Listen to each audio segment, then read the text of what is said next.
It's Adam here from Invest 2140, where we help you understand money, macro, and markets. In this video, we're going to run through some of the key highlights from the investing world this week.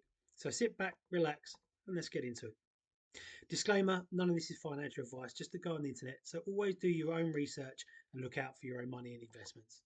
That being said, let's get into some positive news from the week. We had the Philly Fed index hit the highest points value since dating back to 1983, which is fantastic news for the markets, which would have contributed towards a strong push that we saw throughout the final part of the week. Having been underperforming for the last few years, this is a sign of manufacturing ramping back up, maybe potentially because of Trump's second term. We will see. Big shout out to our friend of the channel, Vivek. For the first time in history, we're about to witness the first pro-crypto US government. This will have huge tailwinds with the space and extremely exciting. We also say goodbye to our friend Gary Gensler, which I'm pretty sure all the cryptocurrency fans out there will not be sorry to see him go. This in from Bitcoin Magazine. Trump plans to designate crypto as a national priority. This could be as soon as day one. We do know he's got roughly 150 executive orders ready to go. And this could be the first of the big dominoes to fall, which would then see a huge price impact on the BTC. Trump's son at a conference stating that he believes Bitcoin is heading towards the £1 million price within the next 4 years. Again, maybe some projections a little bit further out, maybe by 2030, I think was maybe more realistic, but exciting times nevertheless. I posted this one about good old laser eye Cynthia Loomis telling us all that we are not mentally prepared. Now there's a lady that knows. We have some more states signing up for the strategic Bitcoin reserve, Oklahoma in this case. But wait, there's more. We had Texas. We've also got Florida. Now some other news with regards to purchases. On top of that, we have some clever players out there dipping their toes in the markets. We had ARK dropping in a cool £155 million purchase of Bitcoin. We've got some other players, Global Game Theory potentially kicking in as well, with the Ming Xing group buying the dip quite well. They bought around the 94,000 mark. We've seen 2 mega days of inflows this week towards the latter part of the week. Again from ETFs, £500 million from BlackRock, another £500 million from Fidelity, roughly 13,800 Bitcoin.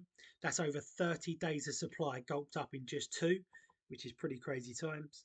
Again, with that, you know you're looking at the basic economics of supply and demand.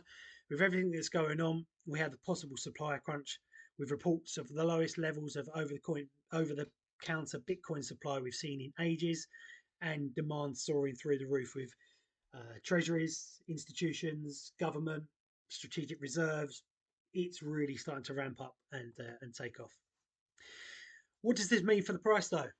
My price prediction prior to the last few weeks was probably looking around about the 150 mark. I think would be really fair. But with so many treasuries in states and the likelihood of a national strategic Bitcoin reserve being created, my prediction's gone from 150. Now I believe it's going to be somewhere between the 250 300 mark, which pretty much coincides with Hashkey's prediction as well. Their predictions showing roughly around the 300k, which is possible. What would this mean for the MSTR price? Well, over the last few months, we've seen the MST price pretty much plateau out, drop, level off, take a bit of a kick in because they've been hitting the ATM button so much. Now they've started to slow that down. The purchases aren't as big. The 21-21 split, they're almost through the ATM section of that. So we've started to see the stock price jump back up a bit more, which is much more positive, you know, up to the 380, 390 mark. Especially as Bitcoin's now been closing in around the 104, 105,000. With that, the NAV value did drop as low as 1.66, which is incredibly low. Haven't seen it as low for over a year. And remember, historically, anything sub 2 on the NAV value is pretty good hunting grounds to go and get some deals. We've got a breakdown of the Bitcoin holdings per country, with the US leading the way, China, UK third. Now, Russia's not on there, but I would be pretty surprised if they'd not been stacking considerably over the last year, 2 years. When you think about that's going to be one of the get around plays of any sanctions that's hit, it avoids them having to use the US dollar. and also the comment that was made by Putin, almost goading Trump into getting some Bitcoin as quick as he can to back up the US dollar currency. I think that's obviously one way he's trying to get him to do it. This from Coinbase, they're going to start making it possible to lend against your Bitcoin. Again, um, fantastic news. We know that's how the super rich stay rich. They don't spend their own money. They borrow and spend that because that way you don't have to pay the taxes as much. It's a good offset.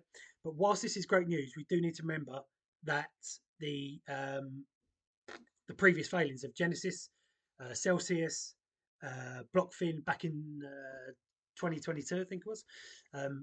With that, I would want to hold off and give it a bit of time to see how it matures and how it runs before you start doing this sort of thing.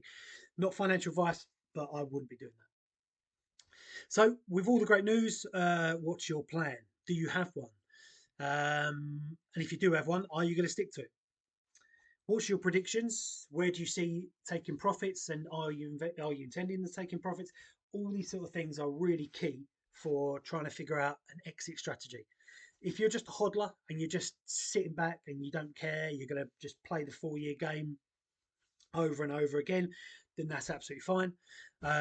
If you're more of an active investor and you want to avoid the downside, then obviously you need to start looking at things like tabbing models, so top and bottom indicators, thinking about layering out as the price goes up, and then obviously on the reversal on the other side of that, starting to layer back in when you start to see the drops. That's if there's going to be such a significant drop given all the big players that are coming in, and there could be a potential perpetual bid with the MSTR game plan. So we might never see the historical drops that we've seen over the last decade or so. Remember, never sell all your winners, but definitely layer out as the price rises. You'll never become poor taking profits. Big shout out to my man Jesse over at Micro to Macro, sharing this one. With a descending wedge, we can always see that there's minimal downside and huge potential for upside. So he's got around 20% downside likelihood, but 53% on the upside over the 7 months coming. Again, his statement: this is not rocket science. Do not fuck this up. So, funny guy. If you get a chance to follow him, definitely do. Fantastic at TA, so highly advised. January 16th, 2009, a certain person called Satoshi Nakamoto stated that it might just make sense getting some of this in case it catches on. If only you could have seen it now. What a quote. Guy was not wrong. Now for the sad news of the week, unfortunately. We saw a massive liquidity hunting going on earlier on in the week, and unfortunately, the stop losses and liquidity was hunted and pretty much taken out around the 92,000 levels. The market makers flushed all that out. Many stop losses, like I say, were taken, and the price did rebound very quickly after that. So it found its support and rebounded. Remember, when perp trading, always stick with very low leverages. Personally, me, I like to stick around about the 3 to 4, never anything above 5. They will hunt you. You will get found out and flushed out, and you lose everything with perps. So always keep to a nice safe strategy on those ones. We are seeing massive increases of CC defaults, up 50%, the highest level since 2008. Again, doesn't just go for credit card debts, loans, anything at all. Always try to clear the highest APR debt that you have. Doesn't matter about the value of the actual debt itself.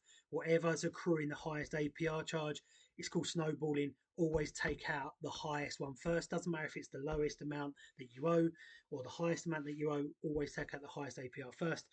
Just simple advice. And remember, the last sad news item today, with the increase of crypto market cap and the adoption coming in, we have seen much higher, smarter, cleverer scams taking place now. Now remember, never click links unless you know exactly what they are and who they've come from. Never believe in the phone calls you're getting. Just be ultra safe. Yeah, don't go sending your money anywhere that you are not certain that it's going.